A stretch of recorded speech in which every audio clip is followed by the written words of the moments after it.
a little joy in every bite?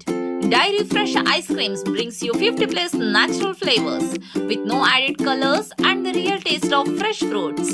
Made with goodness from the Malenadu region. Dairy Fresh Ice Creams, a little joy for all.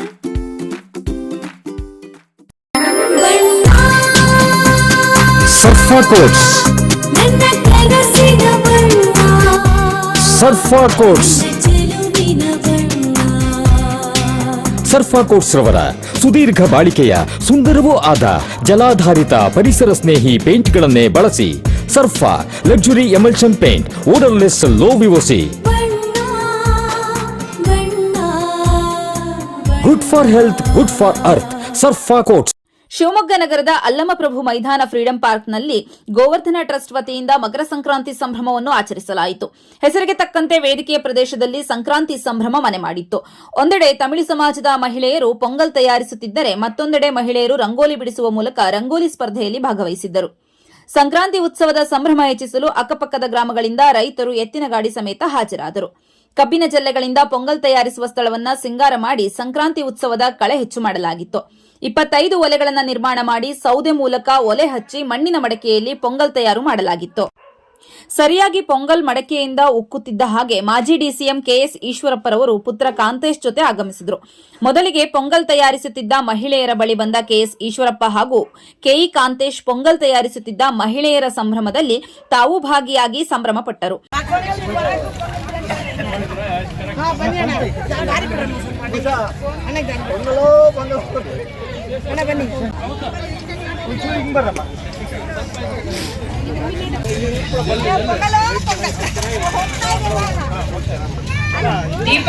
ಕೌಂಟರ್ನಲ್ಲಿ token ಅನ್ನು ತೆಗೆದುಕೊಳ್ಳಿ. Govardhana trust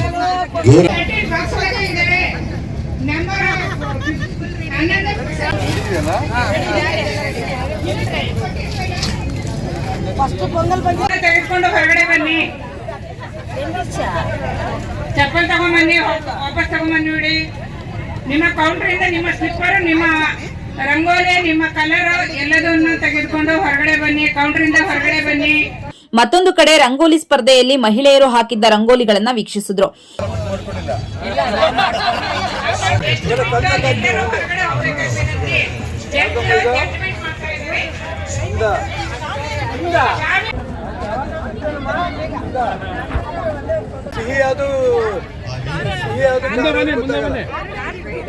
ಮಕರ ಸಂಕ್ರಾಂತಿ ಸಂಭ್ರಮ ಉತ್ಸವಕ್ಕೆ ಗೋಪೂಜೆ ಸಲ್ಲಿಸುವ ಮೂಲಕ ಮಾಜಿ ಡಿಸಿಎಂ ಕೆಎಸ್ ಈಶ್ವರಪ್ಪ ಹಾಗೂ ಕೆಇ ಕಾಂತೇಶ್ ಕಾರ್ಯಕ್ರಮಕ್ಕೆ ಚಾಲನೆ ನೀಡಿದ್ರು.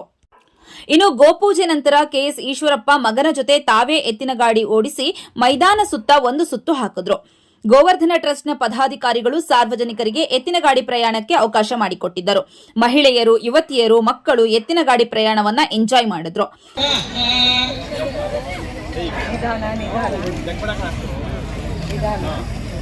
ಗೋಸಾವಿತ್ರೇ ನಮಃ ವಸ್ತ್ರಯುಗ್ಮಂ ಸಮರ್ಪಯಾಮಿ. ಗೋಸಾವಿತ್ರೇ ನಮಃ ಆಭರಣಾರ್ಥೇ ಅಕ್ಷತಾನ್ ಸಮರ್ಪಯಾಮಿ. ಗೋಸಾವಿತ್ರೇ ನಮಃ. ಅಷ್ಟಾಯಿಬ್ರು ಕೂಡ ಮುಟ್ಕೊಳ್ಳಿ ಇದನ್ನ. ಓಂ ಸುರಭಿರ್ವೈಷ್ಣವೀ ಮಾತಾ ಸುರಲೋಕೇಶು ಪ್ರತಿಗೃಹ್ಯತಾಂ ಕಾಮಧೇನವೇ ನಮಃ. ಗೋಸಾವಿತ್ರೇ ನಮಃ. ತಸ್ಮೈ ನಮೋ ವಿಘ್ನ ವಿನಾಯಕಾಯ. ಚಂದ್ರಾದಿತ್ಯಧರಣಿ ವಿಘ್ನದಗ್ನಿಸ್ತಥೈವ ಚ.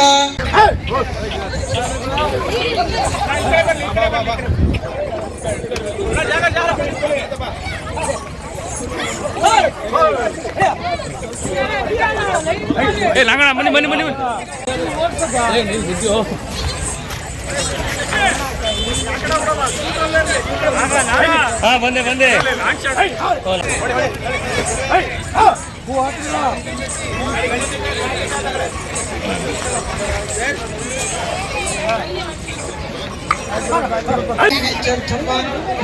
ಧ್ಯಾನಾವಾಹನಾದಿ ಷೋಡಶೋಪಚಾರ ನಿರ್ವಿಘ್ನಂ ಕುರ್ಮೇ ದೇವ ಸರ್ವಕಾರ್ಯೇಷು ಸರ್ವದಾ.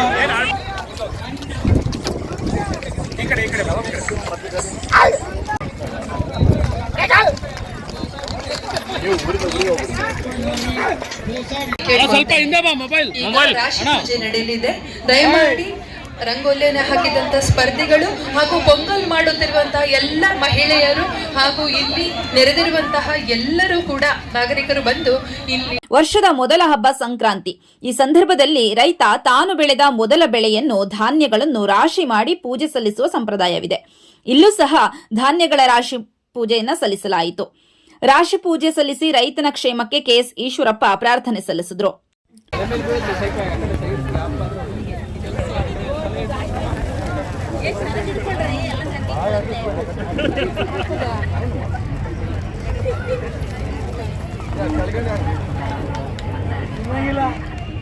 ಕಾರ್ಯಕ್ರಮದ ಎಲ್ಲಾ ಹಂತಗಳಲ್ಲೂ ಪುತ್ರ ಕೆಇ ಕಾಂತೇಶ್ ಜೊತೆ ಮಾಜಿ DCM KS Eshwarappa full active ಆಗಿ ಪಾಲ್ಗೊಂಡ್ರು.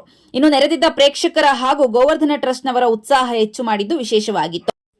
ಒಂದು ಸಣ್ಣ ಬ್ರೇಕ್ ಮುಗಿಸಿ ಸಂಕ್ರಾಂತಿ ಉತ್ಸವದ ಬಗ್ಗೆ ಕೆಎಸ್ ಈಶ್ವರಪ್ಪ, ಕೆಇ ಕಾಂತೇಶ್ ಮತ್ತು ಪೊಂಗಲ್ ತಯಾರಿಸಿ ಉತ್ಸವದಲ್ಲಿ ಪಾಲ್ಗೊಂಡ ಮಹಿಳೆಯರು ಮಾತನಾಡಿದ್ದಾರೆ. ಏನ್ ಹೇಳಿದ್ದಾರೆ ಕೇಳೋಣ ಬನ್ನಿ. ನಿಮಗೆ ಅಸ್ತಮ ರೀತಿಯ ನಿರಂತರ ಕೆಮ್ಮು, ಶೀತ, ಉಸಿರಾಟದ ತೊಂದರೆಯೇ? ನಿಮ್ಮ ಶ್ವಾಸಕೋಶಕ್ಕೆ ತಕ್ಷಣದ ಸಹಾಯದ ಅಗತ್ಯವಿದೆ. ನಿಮ್ಮ ಶ್ವಾಸಕೋಶದ ಸಂಪೂರ್ಣ ಪರೀಕ್ಷೆಗಾಗಿ ನಂಜಪ್ಪ ಲೈಫ್ ಕೇರ್ ನಿಮಗಾಗಿ ತಂದಿದೆ ಬೇಸಿಕ್ ಹಾಗೂ ಪ್ರೀಮಿಯಂ ಪ್ಯಾಕೇಜ್ಗಳು. ಬೇಸಿಕ್ ಪ್ಯಾಕೇಜ್ ಕೇವಲ 1,550 ರೂಪಾಯಿಗಳು ಮಾತ್ರ. ಪ್ರೀಮಿಯಂ ಪ್ಯಾಕೇಜ್ ಕೇವಲ 2,850 ರೂಪಾಯಿಗಳು ಮಾತ್ರ. ನಿಮ್ಮ ಶ್ವಾಸಕೋಶದ ಆರೈಕೆಗಾಗಿ ತಕ್ಷಣ ಸಂಪರ್ಕಿಸಿ ನಂಜಪ್ಪ ಲೈಫ್ ಕೇರ್, ಗಾಡಿಕೊಪ್ಪ, ಸಾಗರ ರಸ್ತೆ, ಶಿವಮೊಗ್ಗ. ನಮ್ಮ ದೂರವಾಣಿ ಸಂಖ್ಯೆ 0818226730. ಇಸ್ಕಾನ್ ಶಿವಮೊಗ್ಗ ವತಿಯಿಂದ ಶ್ರೀ ಕೃಷ್ಣ ಬಲರಾಮರ ರಥಯಾತ್ರೆ ಮಹೋತ್ಸವ ಇದೇ ಜನವರಿ 24, 2026ರಂದು ಮಧ್ಯಾಹ್ನ 3 ಗಂಟೆಗೆ ರಾಮಣ್ಣ ಶೆಟ್ಟಿ ಪಾರ್ಕ್ ಆವರಣದಿಂದ ಉತ್ತರ ಪ್ರದೇಶ ಮಥುರಾದ ಇಸ್ಕಾನ್ ಗೋವರ್ಧನ ಅಧ್ಯಕ್ಷರಾದ ಪರಮಪೂಜ್ಯ ಅಸಿತ ಕೃಷ್ಣಸ್ವಾಮಿಯವರು ರಥಯಾತ್ರೆಗೆ ಚಾಲನೆ ನೀಡಲಿದ್ದಾರೆ. ರಥಯಾತ್ರೆಯು ಮಧ್ಯಾಹ್ನ 3:30ಕ್ಕೆ ಶಿವಮೊಗ್ಗ ನಗರದ ರಾಮಣ್ಣ ಶೆಟ್ಟಿ ಪಾರ್ಕ್, ಗಾಂಧಿ ಬಜಾರ್, ಶಿವಪ್ಪ ನಾಯಕ ವೃತ್ತ, ನೆಹರು ರಸ್ತೆ, ಗೋಪಿ ವೃತ್ತ, ದುರ್ಗಿಗುಡಿ ಮುಖ್ಯ ರಸ್ತೆ, ಜೈಲ್ ಸರ್ಕಲ್, ಕುವೆಂಪು ರಸ್ತೆ, ಶಿವಮೂರ್ತಿ ಸರ್ಕಲ್, ಮಹಾವೀರ ವೃತ್ತ ಮೂಲಕ ಎನ್ಇಎಸ್ ಮೈದಾನ ತಲುಪಲಿದೆ. ಸಂಜೆ 6:30ಕ್ಕೆ ಎನ್ಇಎಸ್ ಮೈದಾನದಲ್ಲಿ ಸಮಾರೋಪ ಸಮಾರಂಭ ಜರುಗಲಿದ್ದು, ಸಮಾರಂಭದಲ್ಲಿ ಹರಿನಾಮ ಸಂಕೀರ್ತನೆ, ಪ್ರವಚನ, ವೈಭವಪೂರಿತ ಸಾಂಸ್ಕೃತಿಕ ಕಾರ್ಯಕ್ರಮಗಳು, ವೈಭವ ಆರತಿ, ನಂತರ ಮಹಾಪ್ರಸಾದ ವಿತರಣೆಯಾಗಲಿದೆ. ತಮ್ಮೆಲ್ಲರಿಗೂ ಕೂಡ ಶ್ರೀ ಕೃಷ್ಣ ಬಲರಾಮ ರಥಯಾತ್ರೆಗೆ ಭಕ್ತಿಪೂರ್ವಕವಾದ ಸ್ವಾಗತ.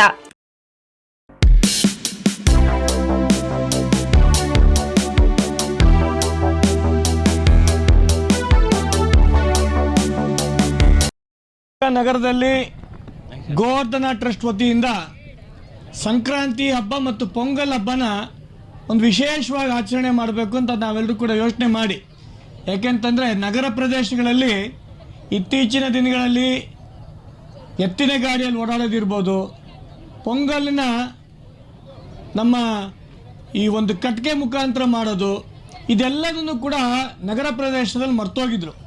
ಅದನ್ನು ಮತ್ತೊಮ್ಮೆ ಪುನರಾವರ್ತನೆ ಮಾಡಲಿಕ್ಕೋಸ್ಕರ ಇವತ್ತು ಶಿವಮೊಗ್ಗ ನಗರದ ಸಾರ್ವಜನಿಕರಿಗೆ ಎತ್ತಿನ ಗಾಡಿಯಲ್ಲಿ ಓಡಾಡಿ ಆ ಎತ್ತಿನ ಗಾಡಿಯ ಒಂದು ಓಡಾಡೋಂಥ ಸುಖ ಅವ್ರಿಗೆ ಗೊತ್ತಾಗಬೇಕು. ಜೊತೆಗೆ ತಾಯಂದರು ವಿಶೇಷವಾಗಿ ಕಟ್ಟಿಗೆಯಲ್ಲಿ ಪೊಂಗಲ್ ಇವತ್ತು ಮಾಡ್ತಿರೋದು ತಾವೆಲ್ಲರೂ ಕೂಡ ನೋಡ್ತಾ ಇದ್ದೀರಿ. ಕಟ್ಟಿಗೆಯಲ್ಲಿ ಅಡುಗೆ ಮಾಡೋದನ್ನು ಕೂಡ ನಗರ ಪ್ರದೇಶದಲ್ಲಿ ಮರ್ತೋಗಿದೆ. ಇದೆಲ್ಲದನ್ನು ಕೂಡ ಮತ್ತೊಮ್ಮೆ ಅವ್ರಿಗೆ ಜ್ಞಾಪಿಸೋಂಥ ವಿಶೇಷವಾದಂಥ ಕಾರ್ಯಕ್ರಮ ನಮ್ಮ ಗೋವರ್ಧನ ಟ್ರಸ್ಟಿನ ವತಿಯಿಂದ ಆಗಿದೆ. ಇವತ್ತು ಶಿವಮೊಗ್ಗ ನಗರದ ಒಂದು ರೀತಿ ಹಳ್ಳಿಯ ವಾತಾವರಣ ನಿರ್ಮಾಣ ಆಗಿರೋದು ತಾವೆಲ್ಲರೂ ಕೂಡ ನೋಡ್ತಾ ಇದ್ರಿ.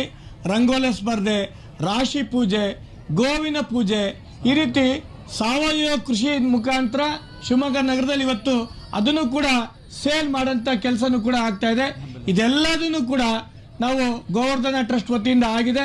ಆಂಬ್ಯುಲೆನ್ಸ್ ಕೂಡ ವಿಶೇಷವಾಗಿ ನಾವು ಈಗಾಗಲೇ ಗೋವರ್ಧನ ಟ್ರಸ್ಟಿಂದ ಯಾವುದೇ ಒಂದು ನಮ್ಮ ಹಸು ತಾಯಿ ಅಂತ ನಾವೇನು ಅಂದ್ಕೊಂಡಿದ್ದೀವಿ, ಆ ತಾಯಿಗೆ ಏನಾದರೂ ಸಮಸ್ಯೆ ಆಗಂಥ ಸಂದರ್ಭದಲ್ಲಿ ಗೋವರ್ಧನ ಟ್ರಸ್ಟಿನ ನಮ್ಮ ಆಂಬ್ಯುಲೆನ್ಸ್ ಮುಖಾಂತರ ಅದಕ್ಕೆ ತಕ್ಷಣ ಶುಶ್ರೂಷೆ ಕೊಡೋಂಥ ವ್ಯವಸ್ಥೆನೂ ಕೂಡ ಆಗಿದೆ.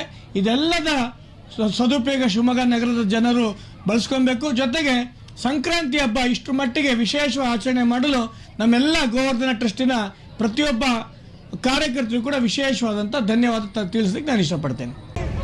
ಎಲ್ರಿಗೂ ನಮಸ್ಕಾರ. ನಾವು ಈ ದಿನ ಗೋವರ್ಧನ ಟ್ರಸ್ಟ್ ಸಹಯೋಗದೊಂದಿಗೆ ನಮ್ಮ ಮಗಿಳ್ ನಂಗೈರ್ ತಮಿಳ್ ತಾಯಿ ಸಂಘ ಜೊತೆಗೂಡಿ ಒಟ್ಟು 25 ಸದಸ್ಯರು ಪೊಂಗಲ್ ಇಡ್ತಾ ಇದ್ದೀವಿ.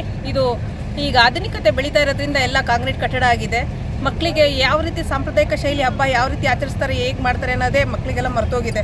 ಎಜುಕೇಷನ್ನು, ಜಾಬ್, ಇದರಿಂದ ಎಲ್ಲರೂ ಬೇರೆ ಬೇರೆ ಊರಲ್ಲಿ ನೆಲೆಸಿರ್ತಾರೆ. ಮತ್ತು ಅವ್ರು ಕಾಂಕ್ರೀಟ್ ಕಟ್ಟಡ ಆಗಿರೋದ್ರಿಂದ ಅವ್ರು RCC ಮನೆಗಳಲ್ಲಿ ಈ ಥರ ಪೊಂಗಲ್ ಸೌದೆ ಒಲೆಯಲ್ಲಿ ಆಚರಿಸೋದೇ ಭಾಳ ಕಷ್ಟ ಸಾಧ್ಯ ಆಗಿದೆ. ಹಾಗಾಗಿ ನಾವು ನಮ್ಮ ತಮಿಳುನಾಡು ಶೈಲಿಯಲ್ಲಿ ಯಾವ ರೀತಿ ಪೊಂಗಲ್ ಆಚರಿಸ್ತೀವಿ ಅನ್ನೋದನ್ನು ಮಾದರಿ ತೋರಿಸ್ಬೇಕು ಅಂತ ಹೇಳಿ ಈಗ 25 ಒಲೆ ಮಡಿಕೆಗಳಲ್ಲಿ ನಮ್ಮ ಸಾಂಪ್ರದಾಯಿಕ ಶೈಲಿಯಲ್ಲಿ ಪೊಂಗಲ್ ತಯಾರಿಸಿ ಅವರಿಗೆ ಪೊಂಗಲ್ನ ಎಲ್ಲ ಬರೋರಿಗೆ ವಿತರಿಸ್ತಾ ಇದ್ದೀವಿ. ಟೋಟಲ್ ಒಂದು 25 kg ಪೊಂಗಲ್ ಆಗ್ತಾಯಿದೆ. ಇಲ್ಲಿ ಒಂದೊಂದು ಫ್ಯಾಮಿಲಿನ ಒಂದು 5 ರಿಂದ 8 ಸದಸ್ಯರು ಬಂದಿದ್ದಾರೆ. ಎಲ್ಲ ಫ್ಯಾಮಿಲಿ ಜೊತೆಗೂಡಿ ಮತ್ತು ನಮ್ಮ ಸಂಘ ಸದಸ್ಯರು ಮತ್ತು ಬೇರೆ ಎಲ್ಲ ಮಹಿಳೆಯರು ಸೇರಿ ಈ ಕಾರ್ಯಕ್ರಮ ನಡೆಸ್ತಾ ಇದ್ದೀವಿ. ಈ ಕಾರ್ಯಕ್ರಮಕ್ಕೆ ನಮ್ಮ ಸಹಕಾರ ನೀಡ್ತದಂಥ ಗೋವರ್ಧನ ಟ್ರಸ್ಟು, ಈಶ್ವರಪ್ಪ ಸಾಹೇಬರು, ಕಾಂತೇಶ್ ಸಾಹೇಬರು, ಹಾಗೆ ನಮ್ಮ ಶೇಷಾಚಲಂ ಸಾಹೇಬರು ಮತ್ತು ಗೋವರ್ಧನ ಟ್ರಸ್ಟ್ ಎಲ್ಲ ತಂಡದವರಿಗೂ ತುಂಬ ಹೃದಯದ ಧನ್ಯವಾದಗಳು. ಮಗಿಳ್ ನಂಗೇರ್ ತಮಿಳ್ ಸಂಘದಿಂದ ಮಂಜುಳಾ ಮಂಜುನಾಥ್, ಕಾರ್ಯದರ್ಶಿ. ಮಲೆನಾಡು ಸಾಂಸ್ಕೃತಿಕ ಸಂಭ್ರಮ, ಮಲೆನಾಡು ಸಂಕ್ರಾಂತಿ ಸಂಭ್ರಮ ವಿಶೇಷ ಕಾರ್ಯಕ್ರಮವನ್ನು ಮೊದಲನೇ ಬಾರಿ ಶಿವಮೊಗ್ಗದಲ್ಲಿ ಫ್ರೀಡಮ್ ಪಾರ್ಕಲ್ಲಿ ಒಂದು ಆಚರಣೆ ಮಾಡ್ತಾ ಇದ್ದೀವಿ. ರೈತರಿಗೆ ಒಳ್ಳೇದಾಗಬೇಕು ಅನ್ನೋಂಥ ಒಂದೇ ಉದ್ದೇಶದಿಂದ, ಅವರೆಲ್ಲರಿಗೂ ಕೂಡ ಅಭಿವೃದ್ಧಿ ಆಗಬೇಕು ಅಂತ ಉದ್ದೇಶದಿಂದ ಶುಭಾಶಯ ಹೇಳೋದಕ್ಕೆ ಶಿವಮೊಗ್ಗ ನಗರದ ಎಲ್ಲ ಜನರು ಕೂಡ ಇಲ್ಲಿ ಒಟ್ಟಿಗೆ ಸೇರಿದ್ದಾರೆ. ಸುಮಾರು ಒಂದು 25 ಕುಟುಂಬವರು ತಮಿಳು ಭಾಷೆ ಮಾತಾಡುವಂಥವರು ಈ ಒಂದು ಪೊಂಗಲನ್ನು ತಯಾರು ಮಾಡಿದ್ದಾರೆ. ಒಬ್ಬೊಬ್ಬರು 1.5 kg ಅಷ್ಟು 25 ಒಲೆಗಳಲ್ಲಿ ಮಾಡಿದ್ದಾರೆ. ಅದೇ ರೀತಿ ಸುಮಾರು ಹೆಣ್ಮಕ್ಳು ರಂಗೋಲಿ ಸ್ಪರ್ಧೆಯಲ್ಲಿ ಭಾಗವಹಿಸಿದ್ದಾರೆ. ಜಾನಪದ ನೃತ್ಯಗಳ ಸ್ಪರ್ಧೆ ಈಗ ಶುರು ಆಗ್ತಾ ಇದೆ. ಗಾಡಿಗಳು ಬಂದಿದ್ದಾರೆ, ಎತ್ತಿನ ಗಾಡಿಗಳು ಬಂದಿವೆ. ಒಟ್ಟಾರೆ ರೈತರ ಸಂಭ್ರಮ ಈ ಸಂಕ್ರಾಂತಿ ಸಂಭ್ರಮದಲ್ಲಿ ಕಾಣ್ತಾ ಇದ್ದೀವಿ. ಮೊದಲನೇ ಬಾರಿ ಇದಾಗಿ ಇಷ್ಟೊಂದು ಯಶಸ್ವಿ ಆಗ್ತಾರೆ ಅಂದರೆ ಮುಂದಿನ ಬಾರಿ ಇದು 3 ಪಟ್ಟು 4 ಪಟ್ಟು. ಉದಾಹರಣೆಗೆ ಒಂದು 25 ಕುಟುಂಬದವರು ಇವತ್ತು ಪೊಂಗಲನ್ನು ತಯಾರು ಮಾಡಿದ್ದಾರೆ. ಒಂದೊಂದೇ 25 ಕುಟುಂಬದ ಬೇರೆ ಒಲೆ ಹಚ್ಚಿ ಮುಂದಿನ ಬಾರಿ 100 ಮಾಡ್ತೀವಿ ಅಂತ ಹೇಳ್ತಿದ್ದಾರೆ ಅವರು. ಈ ರೀತಿ ಇದನ್ನು 3 ಪಟ್ಟು 4 ಪಟ್ಟು ಮುಂದಿನ ಬಾರಿ ಸಂಭ್ರಮ ಆಗುತ್ತೆ. ತುಂಬ ಸಂತೋಷ. ಇಷ್ಟೊಂದು ಯಶಸ್ವಿ ಆಗ್ತಿರೋ ಸಂದರ್ಭದಲ್ಲಿ ಶಿವಮೊಗ್ಗ ಜನ ಈ ರೀತಿ ಬೆಂಬಲ ಕೊಡ್ತಿರೋದಕ್ಕೋಸ್ಕರ ಅವರೆಲ್ಲರೂ ಕೂಡ ನಾನು ಈ ಸಂದರ್ಭದಲ್ಲಿ ಅಭಿನಂದನೆ ಸಲ್ಲಕ್ಕೆ ಇಷ್ಟಪಡ್ತೇನೆ.